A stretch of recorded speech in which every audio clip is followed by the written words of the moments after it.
for a second. One of the things that I have found in my district has worked well in ensuring affordability, more cost effectively even than building greenfield new affordable housing, is extending existing affordability covenants.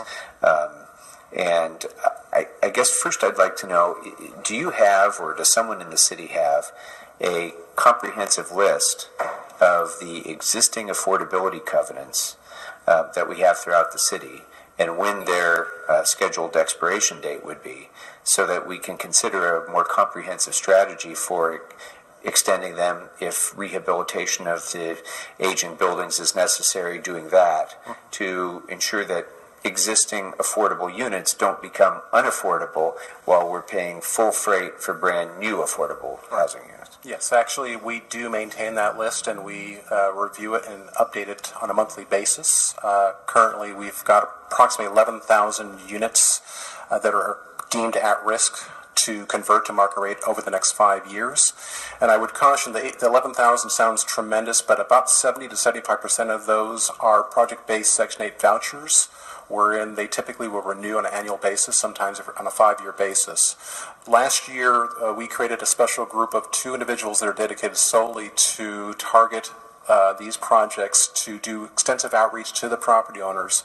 First the letter, then following up with phone calls. They are literally soliciting these property owners to find out what their intentions are, so that we get to a point where when they have a year left to before they actually have to make their intentions known to the tenants that they intend to take their housing off the market.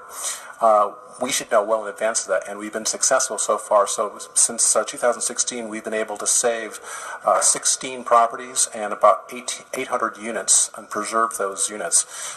During that same course, the same time frame, we only lost about 400 units. So we've been getting ahead of this.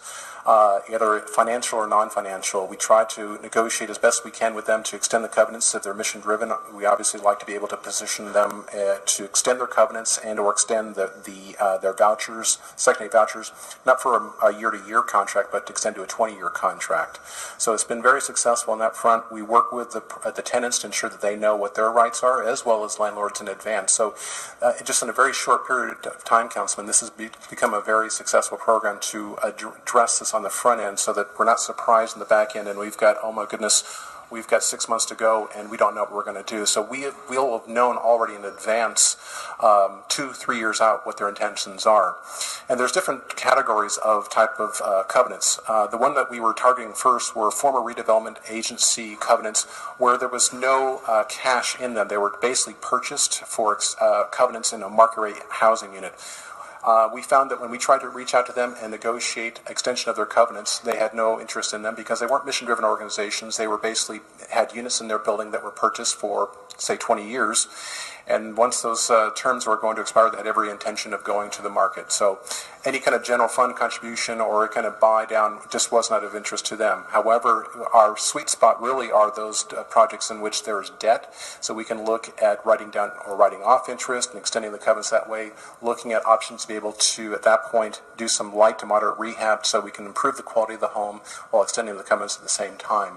And we track on a monthly basis, like I said, the activities of not only the property owners and those that are at risk, but also activities against trying to preserve them. And we typically will send a report to the council offices, and we can certainly make sure that we've got the updated version for you, Councilman. Well, that'd be great.